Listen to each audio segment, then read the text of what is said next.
Hi guys, welcome back to my channel Education and Masti. So today we are going to see some introductive part of HCl. Means we will understand that what is HCl, how it is formed, where it occurs, and some more information about HCl. And this we will complete in 5 minutes. Okay. So without waiting, let's start. So first of all, whenever we study HCl, don't forget that HCl is always not only in acidic state but also it is in gas state. Okay, what I am telling is that we always see that hydrochloric acid, we think that hydrogen chloride is also acid only and hydrochloric acid is also acid only.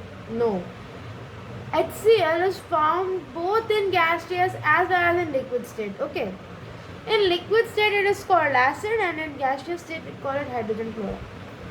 Now, what I am saying is that hydrogen chloride is not acidic in nature. The gas is not acidic in nature because it does not turns blue litmus paper red. Okay, but as soon as you pour HCl acid on the blue litmus paper, it will turn to red. Now, why gas is not turning blue litmus paper to red? Because we have studied in the acid chapter, acid base and salt chapter, then when acid is dissolved in water, hydronium ions is produced. Until and unless the hydronium ions will not be produced, till then we will not say that the particular acid is an acid. Okay, if I tell HCl gas is an acid, it has to produce hydronium ion for that. Then only we can say it is an acid. So hydrochloric acid when dissolved in water means hydrogen chloride, actually gas when dissolved in water, it produces hydronium ions and then we can say that it's HCl acid when HCl is dissolved in water. Okay, then we can say that it is acid because then only it will turn blue litmus paper red. So this is about some misconception which people have when they study about HCl. Okay, now secondly let's move to some introductory information. So what is the molecular mass of HCl? You may know it, it's very easy, it's 36.5. How 36.5? We can remember it like that. The molecular mass of hydrogen everyone knows is 1, and of chlorine also we are familiar with, that is 35.5. So when we add both we get 36.5 as a molecular mass. Now one more thing, we studied about covalent compound, if you remember, in which the sharing of electrons, mutual sharing of electron occurs with both the elements it occurs. Okay, it not only one donates but both the elements donate and there is a sharing of electron which is called covalent bond. Okay, so HCl is formed by the sharing of electrons, that is it is covalent compound. Okay, like hydrogen has one less electron and chlorine has one less electron. So both share one electron and they make themselves stable.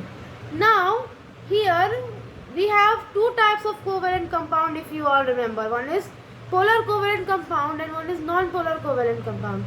So HCl is a polar covalent compound. Why HCl is a polar covalent compound? Because the electronegativity value of chlorine is much higher than hydrogen.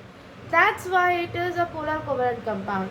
So if it will ask you, does HCl produce electricity, you will write yes. It produces electricity because it is a polar covalent compound which contains ions as well as molecules. So this is some questions which can be asked in board. Board confuses you sometimes and it gives you very easy questions. Okay.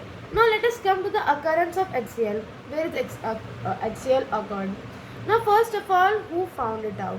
Now Glauber in 1648, what he did was that he took NaCl and he took concentrated H2SO4, that is sulfuric acid. What is concentrated? It means that in a beaker I have taken 70% acid, 30% water. So the content of acid will be more than water, so it's concentrated.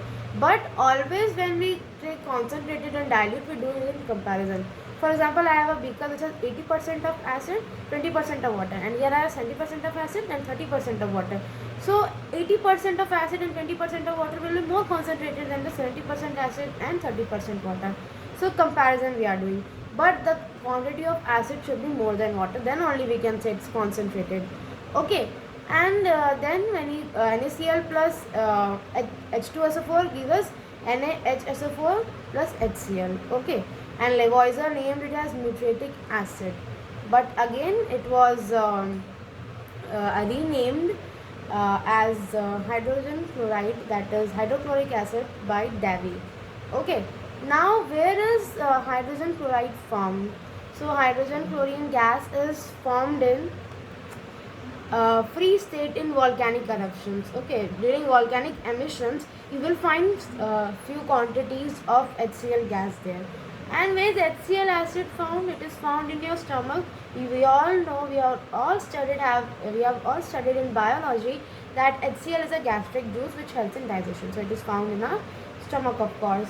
Now, how HCl is formed? Okay, means in nature how you can form HCl, like naturally if you want to do without any experiment and all.